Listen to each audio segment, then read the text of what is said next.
Bonsoir, directeur des études politiques à l'Institut ELAB. Merci d'être avec nous. Florian Silny qui est également sur ce plateau. Bonsoir. Vous êtes fondateur et directeur associé de l'agence de communication La Frenchcom. Merci d'être avec nous. Olivier Roucan, bonsoir. Politologue, chercheur associé au CERSA. C'est le Centre d'études et de recherche de sciences administratives et de politique. Et puis Tristan Quinomo-Poil, bonsoir. Vous êtes journaliste politique au Figaro. On va s'intéresser ce soir à ce réservoir de voix que constituent à la fois les électeurs mélenchonistes et fillonistes. Yves-Marie Cahn, est-ce que pour l'instant, on peut dire qu'ils ont choisi la position à adopter pour le second tour ? Pas tous, en tout cas, pour certains, en tout cas les électeurs mélenchonistes, il n'y a pas de position aujourd'hui officielle, donc chacun fait un peu ce qu'il veut. Mais si on se base sur les dernières enquêtes d'intention de vote réalisées, on voit que les électeurs de Jean-Luc Mélenchon sont tiraillés d'une certaine façon entre un vote Macron ou l'abstention et le vote blanc ou nul. Et puis on a quand même quelques électeurs qui se réfugieraient quand même vers Marine Le Pen. Du côté de François Fillon, c'est pas beaucoup plus clair. On en a certes 1 sur 2 de ces électeurs qui partiraient sur Emmanuel Macron, mais le reste serait parti à parts égales entre Marine Le Pen et l'abstention ou le vote blanc et nul. Donc on voit bien que là, il y a quand même quelques indécisions, des tiraillements qui se font jour à travers ces résultats. Et bien entendu, ces lignes-là, elles peuvent bouger sous l'effet de la campagne électorale. C'est sans doute aussi la raison pour laquelle on voit bien que dans les premiers sondages d'après premier tour qui ont été réalisés depuis lundi, on voit qu'on observe quand même un resserrement du rapport de force entre Emmanuel Macron et Marine Le Pen. Et donc ça veut dire qu'il y a aussi des électeurs, des candidats éliminés qui sont en train de basculer vers la candidate du Front National. Tristan Quinomo-Poil, après avoir tendu la main aux électeurs de Jean-Luc Mélenchon, on voit que Marine Le Pen à présent mise sur l'électorat de la droite traditionnelle, catholique. Elle est ce soir, elle était aujourd'hui dans la région PACA. Elle a raison de s'adresser à cette partie des électeurs qui pourraient être tentés de voter pour elle au second tour. Elle a cette capacité de s'adresser à la fois à l'électorat de Jean-Luc Mélenchon et à la fois à l'électorat de François Fillon, parce qu'aujourd'hui, le clivage, ce n'est plus la gauche contre la droite. C'est le clivage entre les personnes qui profitent de la mondialisation et ceux qui en sont les victimes. Et à la fois dans l'électorat de Jean-Luc Mélenchon et à la fois dans l'électorat de François Fillon, on retrouve ces thématiques. Jean-Luc Mélenchon, il fait ses bons scores chez les jeunes, dans le Nord, dans l'Est, aussi là où les terres du Front National sont fortes. Et chez François Fillon, on a entendu dans son discours le thème de la souveraineté, qui est extrêmement fort, et qui est également dans le discours de Marine Le Pen. Donc elle peut à la fois s'attaquer à ces deux électorats, et elle peut aborder ce second tour sur 2 tableaux. Ouais. Est-ce que c'est le même cas de figure pour Emmanuel Macron? Est-ce qu'il peut lui aussi capter à la fois l'électorat de Jean-Luc Mélenchon et celui de François Fillon, au-delà du Front républicain, Olivier Roucan? Oui, je pense que l'affaire est moins nette que ce qui vient d'être dit sur l'électorat de Jean-Luc Mélenchon, dont on peut constater à travers quelques enquêtes d'opinion qu'il est moins protectionniste, il est moins fermé par rapport à l'Union européenne qu'on ne le dit. C'est-à-dire que vous avez quand même une majorité dans l'électorat de Jean-Luc Mélenchon aujourd'hui qui ne veut pas que la France quitte l'Union européenne. Vous avez plus d'un gros tiers qui pense que la mondialisation est une chance pour la France. Et l'écart sur cette question entre l'électorat de Jean-Luc Mélenchon et celui d'Emmanuel Macron est plus faible que celui entre son électorat et celui de Marine Le Pen. Donc les vases communicants potentiels, tout ceci est véritablement de l'ordre des probabilités, un raisonnement en termes de probabilité. Les vases communicants entre Jean-Luc Mélenchon et Emmanuel Macron semblent plus aisés que celui entre Jean-Luc Mélenchon et Marine Le Pen, pour cette raison, et puis pour des raisons historiques et d'ancrage, j'allais dire, du projet, de l'idéologie de Jean-Luc Mélenchon, de son histoire, de son parcours, qui, même si cette fois-ci il décide de ne pas donner de consigne de vote, indique bien quand même que la proximité entre son électorat et celui d'Emmanuel Macron est a priori plus aisée. Ouais. Florian Silny, il aurait tort, Emmanuel Macron, de tout vouloir miser sur le Front républicain. On voit que cette idée finalement a duré peut-être l'espace de 24 heures. Oui, il a vite été désillusionné à cet égard. Il s'est vite aperçu que la vague sur laquelle il comptait surfer du Front républicain, elle le menait beaucoup moins loin que ce qu'il avait prévu et anticipé. Autant Emmanuel Macron que Marine Le Pen, aujourd'hui, ils doivent faire face au fond, à la chasse à ces voix qui sont celles de la colère de ses électeurs. Et pour cela, il faut trouver les mots justes et sans apparaître comme le candidat du grand écart trop incohérent et donc au fond trop peu naturel et sincère pour convaincre les derniers électeurs, en tout cas pour les plus indécis. Par ailleurs, quant à la position de Jean-Luc Mélenchon, il faut quand même rappeler qu'en 97, il nous dit il faut interdire le Front National par une loi.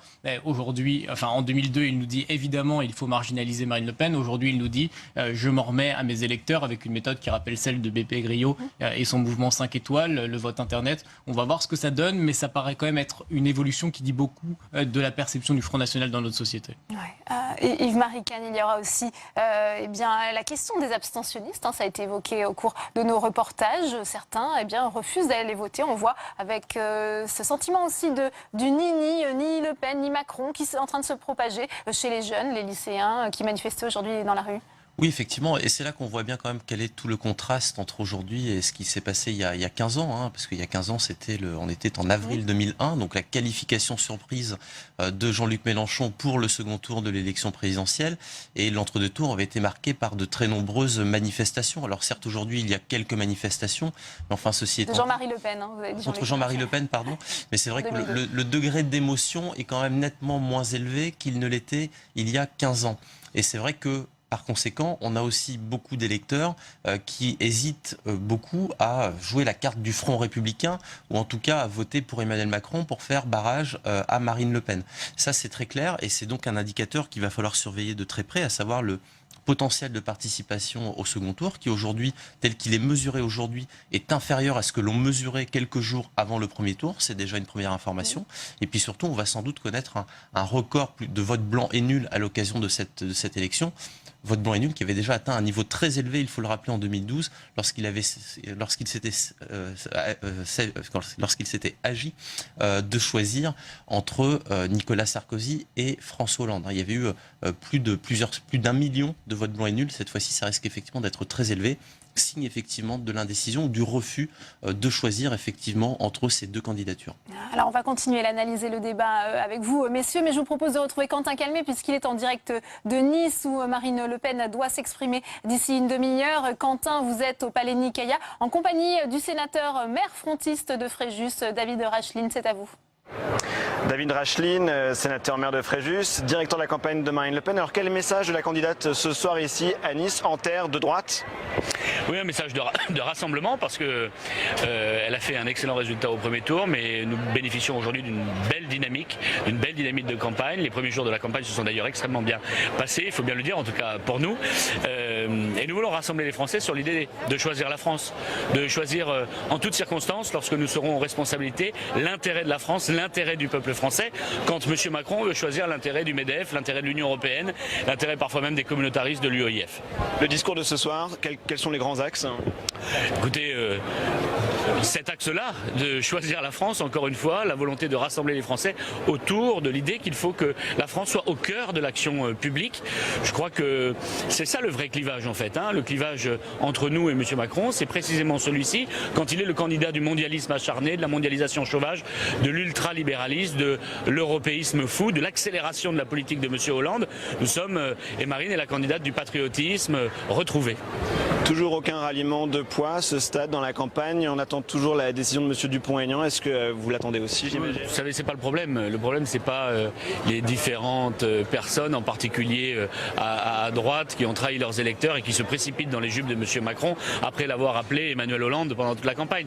Ça ne trompe personne. La réalité, c'est que nous, aujourd'hui, nous sommes en dynamique électorale, en dynamique de popularité, même, parce que je sais que Marine a augmenté fortement ces jours-ci sa popularité. C'est la démonstration qu'elle est capable de rassembler. Je crois qu'elle le fera le soir du second tour très largement. Une dernière question, est-ce qu'il n'y a pas une contradiction à vouloir parler à la droite ce soir ici en terre niçoises qui sont des terres sarkozystes et puis être chez Whirlpool ou à Rungis en début de semaine? Est-ce que vous pensez que les gens de droite veulent que nos entreprises s'en aillent? Moi je crois au contraire qu'il peut y avoir aussi bien chez les salariés que chez les ouvriers, que chez les cadres, une volonté politique d'un patriotisme retrouvé pour faire enfin en sorte qu'on change de modèle économique, qu'on puisse faire du patriotisme économique, qu'on puisse faire du protectionnisme intelligent, qu'on puisse protéger les Français, protéger nos entreprises, protéger nos emplois, c'est notre objectif. Et ça, je crois que c'est transcourant, ça peut rassembler tous les Français. Merci beaucoup David Racheline, sénateur maire de Fréjus, ici pour cette interview à Nice. Merci beaucoup Quentin. Tristan Kinomopoual, on vient d'entendre effectivement ce discours attendu de Marine Le Pen qui va s'adresser à cette droite qui est partagée, ça a été rappelé à la fois par Christian Estrosi qui a tout de suite appelé à voter Emmanuel Macron, Éric Ciotti qui est le patron du département, c'était peut-être un peu plus compliqué de son côté. Elle peut chercher des voix dans cette incertitude des dirigeants de droite, appeler clairement à voter Emmanuel Macron. Le meeting de Marine Le Pen ce soir à Nice, il se passe au palais Nicaïa. C'est dans cette même salle que François Fillon a tenu son meeting, l'un de ses derniers meetings, c'était à Nice aussi. Et on se souvient de Christian Estrosi qui monte à la tribune juste avant François Fillon et qui délivre une charge extrêmement violente contre Marine Le Pen et contre le Front National. Et la salle le hue. La salle lui demande de se taire. Alors évidemment, certains lui en voulaient d'avoir reçu Emmanuel Macron avant, mais c'est aussi parce que dans cette salle, certains militants considèrent que Marine Le Pen n'est pas un danger et certains, c'est une évidence, voteront pour elle.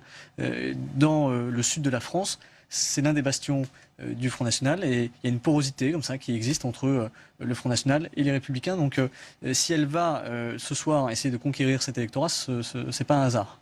Vous êtes d'accord avec cette analyse, Olivier Roucan ? Dans cette région, on sait bien, et depuis longtemps, depuis les années 90, même un peu avant, il y a une porosité, comme vous dites. D'abord, ça a été une porosité de certains dirigeants, avec des accords, des alliances. Ensuite, des électorats. Tout ceci a été préparé, largement renforcé par l'orientation de Nicolas Sarkozy sur la sécurité. Et on voit aujourd'hui dans l'électorat de François Fillon qu'une des motivations du vote Fillon, c'est justement le terrorisme, la sécurité. Et évidemment, on retrouve une parenté dans les motivations de vote, même si c'est encore plus fort dans l'explication de vote pour Marine Le Pen. Donc oui, cette porosité existe. Mais il faut aussi regarder que dans le même électorat Fillon, alors dans d'autres régions sans doute, il y a une thématique de vote qui a été la lutte contre le chômage et également le redressement de l'économie, la lutte contre la dette. Et là, on va plutôt pouvoir imaginer un possible compromis avec Emmanuel Macron. Et là encore, avec un vote motivé, deux thèmes qu'on retrouve chez Fillon et chez Macron, c'est préparer l'Europe de demain. Donc on voit que les Républicains, sur ces questions, se départagent. Florian Silnicki, c'était évoqué par Quentin Calmet. Pour Marine Le Pen, il y a aussi cet enjeu de pouvoir rallier, de pouvoir récupérer les voix de Nicolas Dupont-Aignan, quasiment 5%. Ça, c'est aussi une des chances pour elle de se qualifier au second tour ? Vous avez raison, il faut qu'elle leur parle aussi. La difficulté, au fond, aujourd'hui pour Marine Le Pen, c'est de montrer qu'elle est capable de confronter et d'affronter Emmanuel Macron, que tous les sondages ont d'ores et déjà désigné pour le moment, malgré le resserrement des différences entre eux, comme celui qui sortira vainqueur de cette élection présidentielle. Il s'agit donc pour elle de démontrer qu'il est assez faible sur certains points et la visite de Whirlpool a été une sorte de dépucelage social pour Emmanuel Macron et surtout la projeter dans ce second tour assez violemment alors que sa campagne avait totalement calé. Il faut aujourd'hui que ces deux candidats démontrent, au fond, appuient sur les points de faiblesse qui sont révélés par cette campagne chez l'autre candidat pour convaincre les indécis potentiels alors que l'opinion, au fond, est aussi, et mon confrère le dira sans doute, assez indécile. Indécise, pardon. Oui. Yves Marican, quand Emmanuel Macron va en banlieue comme cet après-midi à Sarcelles, il cible quel type d'électeurs ? Les abstentionnistes, puisque on ne peut pas dire que là, il y a un réservoir de voix peut-être à la fois frontiste et filloniste. Ouais, ce qui est certain, c'est qu'on n'est pas là pour le coup, il n'est pas sur des terres qui se sont massivement déplacées dans les bureaux de vote dimanche soir, mais qui en revanche ont quand même, quand on a voté, ont voté pour Jean-Luc Mélenchon. Et donc là, pour le coup, effectivement, il y a un intérêt pour Emmanuel Macron à aller envoyer des signaux à cet électorat-là pour récupérer un électorat dont on imagine mal qu'il se reporterait aujourd'hui sur la candidature de Marine Le Pen, compte tenu de ce qui reste la structure d'image du Front National et de Marine Le Pen aujourd'hui au sein de la population française, même si on a bien remarqué que le directeur de campagne de Marine Le Pen ne parle plus de Marine Le Pen, il parle de Marine. Le Pen a disparu d'ailleurs de l'affiche de campagne de la candidate du Front National. C'est un signe parce qu'effectivement, ils savent bien que pour aller chercher les voix qui leur manquent, il faut se débarrasser d'un certain nombre effectivement d'attributs qui sont autant de handicaps parce que même si l'image du Front National s'est beaucoup améliorée au cours de ces dernières années, il n'empêche qu'on a toujours une très large majorité de Français, de l'ordre de 60%, qui déclarent ne pas partager les idées du Front National, qui déclarent n'avoir jamais voté pour le Front National et ne pas avoir l'intention de voter pour le Front National. Et donc ça, c'est quand même un handicap majeur aujourd'hui pour la candidature de Marine Le Pen et c'est sans doute aussi la raison pour laquelle, en tout cas, d'un point de vue politique, il sera sans doute très difficile pour elle de faire la bascule au soir du second tour. Tristan Kinomopol, c'est vrai qu'on parlait de cette affiche de campagne, hein, cette nouvelle affiche qui a été révélée hier par les équipes de Marine Le Pen. Elle mise aussi beaucoup sur cette image de femme, de mère de famille. Ça peut séduire aussi une partie de l'électorat traditionnel de droite, selon vous? Oui, il y a deux messages sur cette affiche. À la fois, elle a un regard assez sévère, assez dur, et puis il y a ce bout de jambe qui apparaît, qui a interloqué un petit peu les internautes, moqué parfois, mais c'est aussi sa féminité qu'elle met en avant. Donc il y a à la fois ce message de sécurité et à la fois de douceur, je ne sais pas, mais en tout cas, voilà, il y a deux symboles qui sont envoyés. Elle joue sur ces tableaux-là, oui. Ouais. Justement, sur cet aspect mère de famille, elle insiste beaucoup et elle attaque notamment Emmanuel Macron sur ce point. Comment vous l'expliquez ça, Olivier Roucan? Elle essaie à la fois par l'image et puis par le discours évidemment de récupérer l'électorat de la droite classique. Donc la posture sur la famille la rapproche en plus de Marion Maréchal Le Pen et puis indirectement de François Fillon et de son électorat. On sait très bien d'ailleurs qu'auprès de l'électorat catholique pratiquant, le Front National est faible, alors que celui de François Fillon est très fort. Donc elle trouve des biais symboliques pour essayer de l'accrocher sur la famille. Maintenant, si on revient à cette affiche, elle est un peu clivée, cette affiche, parce que la bibliothèque rappelle, j'allais presque dire, la symbolique mitterrandienne ou même gaullienne. Ça rappelle l'entrée en fonction à l'Élysée, les portraits officiels, la bibliothèque en arrière-plan. Et d'un autre côté, on a la femme, j'allais presque dire, cadre ou cadre supérieur. Mais de ce point de vue, là encore, ça ne correspond pas à son électorat, cette posture et, j'allais presque dire, cette tenue. Donc c'est justement pour l'élargir, voilà, ce côté working girl, justement, voilà, pour s'adresser. Oui. Tout à fait, je pense que c'est un des moyens pour essayer d'élargir, au risque d'avoir une communication quand même un peu paradoxale par rapport à ce qu'elle a fait et donc par rapport à la mémoire de son image jusqu'à présent. Ouais. Ça brouille les cartes, au contraire, ça lui donne une dimension présidentiable selon vous, Florian Silnicki? À partir du moment où vous êtes dans une stratégie attrape-tout, vous prenez le risque évident d'être totalement incohérente et de ne pas atteindre les objectifs que vous avez fixés. C'est le cas de cette affiche qui, franchement, mise à la fois sur le côté, il n'y a pas besoin de mettre Le Pen parce que les Français connaissent son visage et savent au fond l'identifier, et donc il n'y a pas besoin de le préciser. Mais dans le même temps, on vous dit, on va leurrer ou tenter de leurrer une partie des Français parce qu'il n'y aura pas le nom de famille et ça va la démarquer du père et des attributs du Front National. D'ailleurs, on n'en retrouve pas les codes. Franchement, c'est totalement... c'est une stratégie, au fond, qui est incohérente par structure, par nature. Où on choisit l'un ou on choisit l'autre. Là, au fond, on fait tous les choix. Ça posera sans doute une difficulté. Un autre petit signe qu'on peut voir, ce sont ses mains. On voit que à la fois sa main gauche et droite se tiennent. Il n'y en a pas une qui prend le dessus sur l'autre. Ça rappelle aussi l'affiche de François Bayrou en 2007. Il y avait, on le connaissait en homme de droite, plutôt François Bayrou. Il prenait sa main droite et sa main gauche l'enveloppait. C'est aussi un symbole pour montrer que c'est le ni droite ni gauche.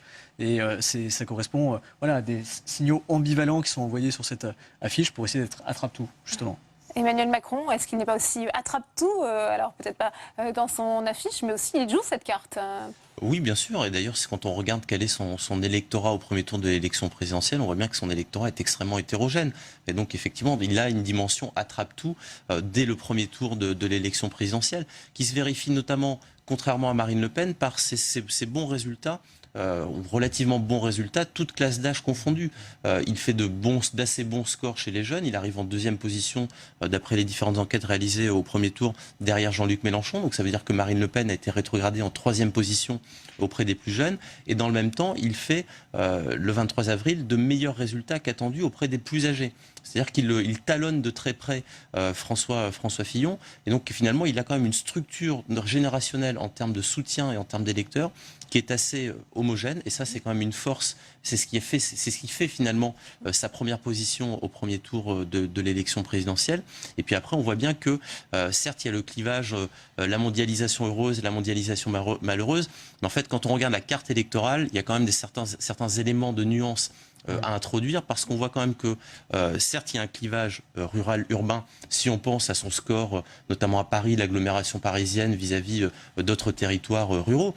Mais en même temps, si vous regardez les scores d'Emmanuel Macron dans le quart nord-ouest du pays, et notamment en Bretagne et Pays de Loire, vous voyez que le clivage rural-urbain, il tient plus la route. Et que la Bretagne, elle a aussi de très bonnes raisons aujourd'hui de se plaindre de la mondialisation. Et pourtant, on sait que ce sont des terres qui restent quand même très ouverts à l'Union européenne, très ouvertes à l'Union européenne, et qui se sont massivement portées sur la candidature d'Emmanuel Macron. Ouais. Olivier Roucan, on évoquait ce mouvement de ni Le Pen ni Macron qui est en train de se mettre en place, notamment au niveau des jeunes, des primo-votants. Est-ce que les deux candidats finalistes doivent s'en inquiéter? Oui, singulièrement du fait de l'absence des deux partis de gouvernement, du fait également d'une moindre perception du projet de l'un comme de l'autre. C'est-à-dire que ce sont des candidats, alors attrape-tout, qui communiquent beaucoup, sur le mode très symbolique, mais qui ne vont pas au fond des pressions sur le comment faire. On sait peu encore finalement.